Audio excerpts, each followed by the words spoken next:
Malik Carter had always believed that a person's life could be summed up by the roads they walked. For him, those roads had been cracked, uneven, and full of corners no one warned him about. Born in a small, forgotten neighborhood on the south side of the city, Malik learned early that hope didn't come knocking. You had to chase it, grab it, and hold on tight before it slipped away. But at 27 years old, standing at the edge of another dead-end day, he wondered how long a man could keep chasing something he'd never actually seen. The morning had begun like most others, slow, heavy, and coated with the weight of bills and responsibility. Malik tightened the frayed laces on his boots, the same boots he wore to every job he hustled for, from warehouse shifts to late-night security gigs. His mother always said the boots made him look older, but Malik didn't mind. He needed to look older. Stronger. In a world that refused to make room for him, he had learned to carve out his own space with quiet resilience. He stepped outside into the cool air, the sunrise barely brushing the rooftops with a soft orange glow. Children rushed past on their way to school, and Malik nodded at a few familiar neighbors. Most mornings, these small greetings were enough to keep him grounded. But today felt different, like something in the air was shifting, preparing to rewrite the path he'd been walking. Malik's bus was late again, so he walked. He liked walking anyway, it gave him time to think. And on this particular morning, he had too much to think about. His little sister, Nia, had texted him at dawn, "We need to talk. It's important." She didn't say more, which meant it was serious. Nia never wasted words unless she was scared. By the time Malik reached the warehouse, his heartbeat was steady again, but his mind wasn't. The loading dock smelled of metal, dust, and diesel fumes. Forklifts beeped and roared, workers shouted orders, and the floor vibrated under his boots. It was another day of lifting, stacking, and sweating. Another day of pushing through exhaustion. Another day of doing what he had to do. He clocked in and joined his co-worker, Jerome, who had a bad habit of turning every shift into a comedy show. "You look like you ain't slept in a week," Jerome said, tossing Malik a pair of gloves. "That's 'cause I ain't," Malik muttered, pulling them on. Jerome smirked. "Bills again." "Bills, life, the whole world," Malik replied. "Take your pick." Jerome let out a low whistle and leaned on his pallet jack. "One day, man. One day all this gonna pay off." Malik wished he believed that. But wishing didn't pay rent. Hours passed. The work never seemed to end, and neither did Malik's thoughts. Nia's message echoed in his mind until his lunch break finally arrived. He stepped outside behind the warehouse, where the noise dulled and the world slowed down. Pulling out his phone, he dialed Nia's number. She answered on the second ring. "Malik." "Yeah. What's going on?" There was a long pause, too long. Malik felt his chest tighten. I think I'm in trouble," she said quietly. "What kind of trouble?" Another pause. Malik could hear her breathing hard, like she was trying not to cry. "I got into something I shouldn't have," she whispered. "I didn't know it was this serious. But now I don't know what to do." Malik rubbed a hand across his face. "Nia, talk to me. What happened?" "I'll explain everything tonight," she said.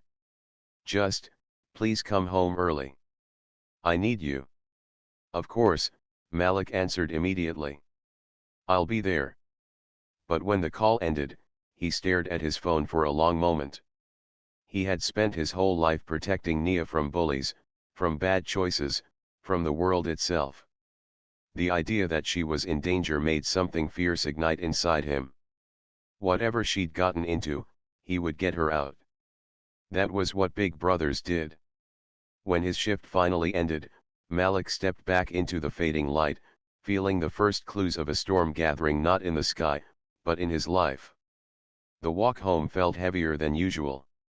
Every street he passed held a memory of his struggles, the corner store where he used to sweep floors for $5 a day, the crack sidewalk where he taught Nia to ride her first bike, the alley behind the old church where he had once cried alone after his father vanished without explanation. By the time he reached their apartment building, Malik's chest was tight with worry. He climbed the stairs two at a time and pushed open the front door. Nia was sitting on the couch, her hands trembling, her eyes red from crying. A small duffel bag sat on the floor beside her. "Malik," she whispered. He sat beside her and took her hands. "I'm here. Tell me everything." And in that moment, before a single word came out of her mouth, Malik felt it deep in his bones. His life was about to change forever. Malik stood on the cracked sidewalk outside his apartment, the morning sun brushing the tops of buildings in soft gold. The city was awake enough to hum, but not enough to roar his favorite time of day. Normally, this quiet gave him peace. But today, his mind was too loud to hear the world around him. He kept replaying the phone call from the night before. His mother's voice had been steady but thin, like she was holding herself together by sheer will. "Baby, your brother's in trouble. Real trouble. Jamal. His little brother. The one he'd promised to protect since he was 9 years old." Malik had always been the responsible one, the one who stayed out of the mess, the one who found strength in calm and hope in discipline. Jamal, he'd always been fire bright, unpredictable, powerful, and dangerous if handled wrong. And now that fire had burned too far. A fight. A gun. A witness who said Jamal wasn't the one who pulled the trigger, but that didn't matter when the officers who showed up had already decided who the dangerous one was. Malik clenched his jaw as he walked toward the bus stop. The air felt heavier with every step, like the world was warning him that things would not be the same after today. He was heading to the police station, something he'd avoided for most of his life for reasons every black man in his neighborhood understood without explanation.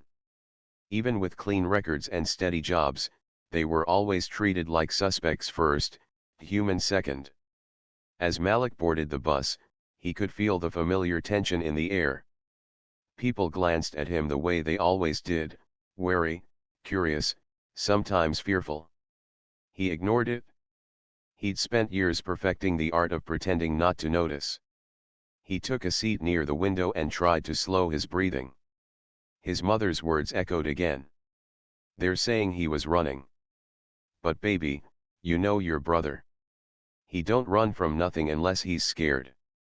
Jamal had every reason to be scared. Black boys grew up knowing fear before they ever knew freedom. Malik exhaled shakily and rested his head against the glass. The city rushed by in a blur, shops opening their metal shutters, vendors setting out fruit, kids dragging their backpacks toward school. Life moving forward, indifferent to the chaos unraveling in his. At the next stop, an elderly man boarded the bus and sat beside him. Malik recognized him. Mr. Howard, the retired history teacher who lived in the building next door. "You look like a man carrying more than a backpack," Mr. Howard said softly. Malik forced a small smile. "Something like that." The old man nodded, as if he'd expected that answer. "You know," he began, "every family has moments that shake the very foundation. But foundations don't break, they shift, they settle, they strengthen. Depends on how you face the storm." Malik swallowed the emotion rising in his throat. Mr. Howard always had perfect timing, speaking wisdom in a way that didn't feel forced. "I'm trying," Malik whispered. "That's all any of us can do," the old man replied. "Just don't try alone." The bus rolled on. Malik got off 2 stops before the station, needing the extra walk to gather himself. As he moved through the streets, he thought about Jamal, about how the world never gave him the benefit of the doubt, how teachers called him energetic instead of gifted, how officers viewed him as a threat before they ever learned his name. He reached the station, its brick walls looming like a fortress. His pulse quickened. But before he could step inside, a voice called out behind him. "Malik!" He turned to see Tanya hurrying across the sidewalk. She was Jamal's best friend since childhood, sharp-tongued, fiercely loyal, and braver than half the men he knew. "I came as soon as I heard," she said, slightly breathless. "This whole thing is messed up." "Jamal didn't do anything." Malik's chest tightened. "Do you know what happened?" Tanya nodded, anger flashing in her eyes. "He didn't run. They chased him. He was scared, he was confused, and he didn't have anything to do with that shooting." "Then why?" "Because he was there," she cut in. "And sometimes that's all it takes." Malik looked away. "Because he knew she was right." "Come on," Tanya said softly. "Let's go in together." Her presence steadied him. They walked inside. The station smelled of old paperwork, stale coffee, and tension. Officers moved with practiced authority, and conversations paused just long enough for eyes to flick toward Malik. He felt every stare like a weight. A young officer approached them. "Can I help you?" "My brother," Malik said, voice steady. "Jamal Carter. I'm here about him." The officer hesitated, noticing Malik's height, his broad shoulders, the seriousness in his face. Then he nodded and motioned toward a hallway. As Malik and Tanya followed, Malik felt something shifting inside him. Fear was still there. But something stronger was growing alongside it, resolve. Whatever storm was coming, he wasn't running from it. He was walking straight into it. And he wouldn't let his brother face it alone. The sun had barely risen over the cracked sidewalks of East Briarwood when Malik Henderson stepped outside his small apartment, pulling his jacket close as the cold morning wind pressed against his skin. The neighborhood was alive in its own way, car engines coughing awake, distant sirens echoing between buildings, and the faint smell of fried dough drifting from Mrs. Carter's street stall. To most people, Briarwood looked like a forgotten corner of the city, a place no one truly cared about. But to Malik, it was home. A home full of memories, both beautiful and painful. At 28, Malik carried more weight on his shoulders than most men twice his age. Life had taught him early that dreams were fragile things, easy to hold, easier to break. His father had worked 3 jobs before his heart gave out. His mother, exhausted from years of struggle, did everything she could to raise him and his younger sister, Amina, but poverty had a way of stealing more than money. It stole time, peace, and sometimes hope itself. Even so, Malik tried to remain grounded. He worked as a mechanic at Ray's Auto, a dusty little garage at the corner of 5th and Madison. It wasn't glamorous, but it allowed him to keep the lights on and food on the table. Most days, that felt like enough. Other days, he wondered if he was meant for something more, something beyond patching broken engines and watching streetlights flicker each night. This morning felt different. As Malik crossed the street toward the bus stop, he pulled out his phone and read the message again, a message from a number he hadn't seen in years. "We need to talk. It's important. Coach Daniels." The name hit him like a punch to the gut. Coach Daniels had been the one person who believed in him during high school, the one who saw potential where Malik only saw limitations. He used to tell Malik he had fire in his heart and lightning in his legs. Back then, Malik dreamed of becoming a track star, maybe even earning a scholarship that could pull his family out of struggle. But dreams don't always survive reality. His senior year, everything fell apart. Amina got sick, really sick.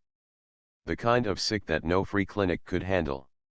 Hospital bills piled up like mountains, and Malik quit the team so he could work full-time. He remembered the disappointment in the coach's eyes, though the man never said it aloud. Malik still carried that look like a scar. So why now? After almost a decade of silence, what could be so important? The bus rattled to a stop, pulling Malik from his thoughts. He climbed aboard and sat near the window, watching the world blur past as the city slowly awakened. His mind raced with possibilities, none of them comforting. Maybe the coach was sick. Maybe he needed something. Or maybe he had bad news about an old teammate. Whatever it was, Malik couldn't shake the feeling that this message would change something. Work dragged by painfully slow. Malik kept dropping tools, zoning out mid-task, and mistaking Wednesday appointments for Friday ones. Ray, a gruff man with a heart buried beneath layers of sarcasm, slapped a greasy hand on Malik's shoulder. "You're off today, kid," Ray said. "Go fix whatever's broken before you start breaking things in here." With a sigh of relief and a hint of anxiety, Malik made his way to Jefferson Park, the place coach always held team meetings. The worn-out track, the bleachers missing their paint, the huge oak tree leaning to one side, everything looked exactly as he remembered. Time had aged the place, but memories made it immortal. Malik spotted Coach Daniel sitting on the lowest bleacher, hands clasped, posture stiff. His once dark beard was now peppered with gray, and his eyes, usually warm, held a heaviness Malik didn't recognize. "Coach." Malik approached slowly. Daniel stood, offering a small smile that didn't reach his eyes. "Malik. You look good, son. Life treating you all right?" "Doing what I can," Malik said. "What's this about? Your message sounded serious." The coach hesitated, looking down at his hands for a moment before speaking. "I've been diagnosed," he said quietly. "Kidney failure. Stage 4. The words crashed into Malik like a wave, leaving him breathless. Coach, I'm so sorry. I had no idea." Daniels nodded. "I didn't want to make it anyone's burden. But I need help. Not money. Not sympathy." He looked Malik in the eyes. "I need someone who can take over the youth track program. Someone the kids can trust. Someone who knows what it means to fight." Malik felt his throat tighten. "Me," he whispered. "You," Daniels said. "You could change their lives the way you changed mine." Malik looked out at the empty track, memories rushing back like a forgotten dream. He wasn't sure if he was the man the coach believed he could be. But something deep inside him stirred something he thought he had lost long ago. And in that moment, Malik realized. This was the beginning of the journey that would change everything. The dawn broke gently over the city, painting the streets in shades of gold and orange. Malik stood by the window of his small apartment, sipping his coffee and staring at the horizon. The journey that had begun in chaos and confusion had brought him here to a place of reflection, hope, and cautious optimism. He could feel the weight of everything he had endured, the struggles, the betrayals, the small victories, and yet, something inside him had shifted. Over the past months, Malik had learned lessons that no classroom could teach. He had faced discrimination, loss, and moments of self-doubt, yet he had also discovered resilience and the quiet power of persistence. Each challenge had sculpted him into someone stronger, more aware, and more determined to define his own path. The city that once felt like a maze of barriers now seemed like a canvas, waiting for him to leave his mark. Malik's phone buzzed, breaking his reverie. It was a message from Jasmine, his mentor and constant guide throughout his journey. "Meeting today at 3. Don't be late. Big opportunity." A surge of excitement ran through him. Malik knew that opportunities rarely knocked twice, and he couldn't let this one slip away. As he walked to the meeting, memories of his journey flooded back, every struggle, every tear, every small triumph. He realized that nothing had been wasted, every moment had prepared him for this. At the meeting, Malik encountered a room filled with potential investors, innovators, and community leaders who could turn ideas into reality. His proposal, once just a fragile spark of hope, had grown into a well-structured plan that reflected not just his ambition, but his vision for a better future. He presented it with clarity, passion, and the confidence that came from surviving storms he never thought he could. By the end of the meeting, Malik felt a hand on his shoulder. Jasmine smiled warmly. "You did it," she said. "You finally turned your journey into something that can change not just your life, but the lives of others too. Malik looked around the room, imagining the possibilities.